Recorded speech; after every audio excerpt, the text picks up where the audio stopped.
You said you took the IELTS before. You took the IELTS test already, right? Yeah. Okay. So you're trying to improve your score. Yeah. Okay. So one of the ways you can do that is by understanding what kind of mistakes you're making. And I'm giving you this insight because you're an English teacher or a student on the way to becoming an English teacher. So I think this would be interesting for you, right? Yeah. Okay. So to really improve your score, you give me this answer here. A month ago, I worked as a teacher, but now I want to prepare for so I'm a learner now. That's fine. I study English, and a month ago, I worked as a teacher. A better answer to make it clearer for the examiner is, look Oh, here. You say I study English yeah. and that you worked as a teacher. Well, I don't know if I'm an examiner, I don't know what kind of a teacher you were, Oh, and I don't know why you study English, and I don't know like what you're studying English for. So okay. that's why you want to be more clear in your answer. The examiner is going to hear that and say, okay, I understand what you're saying, but I don't understand why you're telling me that. Or I Oh, don't understand how that relates to the question I asked, right? yes. So there's a bit of inference. Do you know what I mean by inference? INFERENCE? Yeah. Okay, yeah, you kind of have to like infer how the listener is listening to you. That's why it's better to say, what are you studying? Well, my aim is to teach English. For this reason, I need to improve my credentials by writing the IELTS exam. So I am studying English because I want to be an English teacher. And yeah, so that's why you need to be a little bit more clear. My aim is to be a teacher, so I am studying English for this reason. I would just try to keep my mind clear. So I would not worry too much about if I say this, he'll think that. Oh, I don't think. wouldn't change my answer Oh, okay. um, to change the person's opinion. I would say don't go off topic and don't feel like you're compelled to give abundantly personal information. Like they ask some awkward questions that kind of provoke the the learner. Like, tell me a time when you made a huge mistake, right? Oh, They might okay. say something like that. Can you talk about a time when you made a mistake and felt embarrassed? I don't know. They might ask that, right? Yeah. So in that sense, like I would say, like, well, don't talk about the most embarrassing moment in your life. Think of like, oh, I was in the shopping, I was in the grocery store, and I forgot to, I put something in my pocket and I forgot to pay for it. Right? Yeah. I was so embarrassed when the security officer caught me for stealing. It was just a mistake though. We sorted it out in the end, right? Like that's a completely made up story there. Yeah. So I'd say you could do something like that, but I don't want you to overthink what that person is thinking and how that's going to affect your score. In that sense, I say you should keep your mind clear Okay. and be honest. I mean, when you start making up little lies, then you have to think a whole lot more, and that can interrupt your thinking. Anyway, next part here, number one and number two and number three are tense errors. Oh, So okay. we don't need to use the, well, we use the present perfect for things that are connected to the present. So if you said I haven't got a clear aim for the future, I'm interpreting that as being like now you don't have a clear aim for the future. But you're talking about a time when you were a high school student, right? So you have Yeah. to change it to the present simple. I didn't have. Oh, yeah. This kind of thing here in high school, when I was applying for university, Yeah.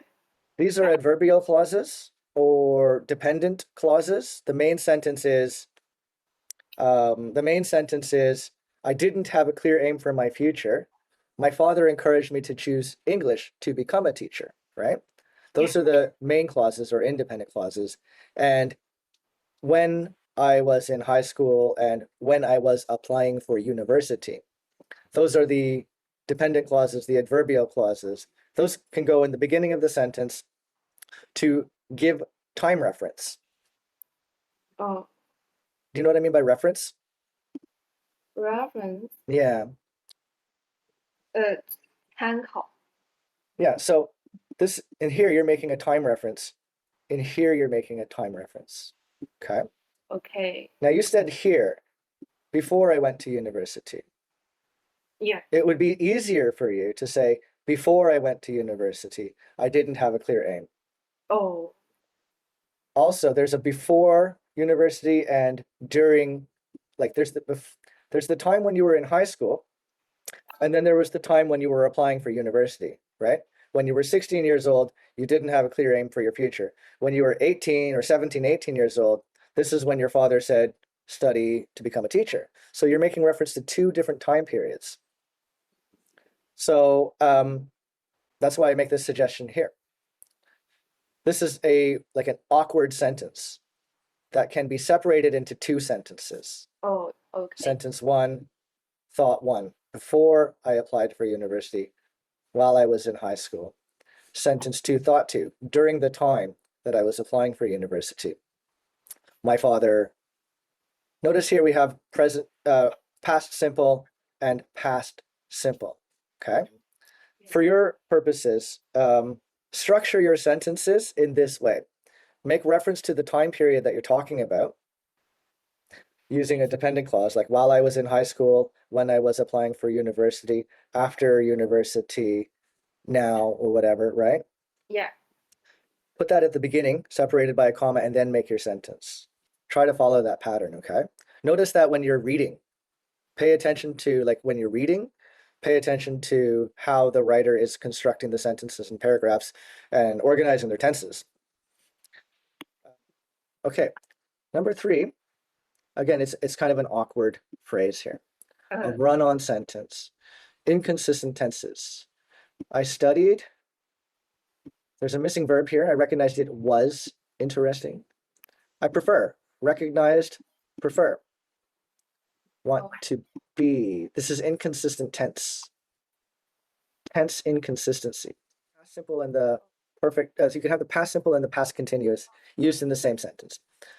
My father encouraged me to study teaching when I was applying for university. My father encouraged me to do XYZ when I was applying for university, or when I was applying for university, comma, my father encouraged me to study teaching. So the main clause, the main independent clause, my father encouraged me to take teaching courses, that's the main clause, is past simple. We're adding a time reference at the time when I was applying for university, was applying present, past continuous, right? Combine those two things together, you have like what's called a narrative tense. A narrative tense is when you're talking about many things happening at the same time. So you can do that, but you really can't combine the past simple with the present simple. That doesn't work, right? So that's tense inconsistency. So I'm giving you some comments now, and you can read these later and hopefully try to not repeat the mistake in the next assignment. But of course, I don't want to like discourage you either. So a better way of saying this, Okay. is this. Okay. Oh, yeah. Do you work or are you a student? A month ago, I worked as a teacher, but I want to prepare for IELTS, so I am a learner now. And I want to prepare for IELTS so that I can go back to work, so I can get a better job, right? Yeah. So that's fully developing the answer, right? Oh. Yeah, fully developing the answer. You'll see it in the framework, in the band scoring, right? They say the answer is partially developed, the answer is fully developed. Okay.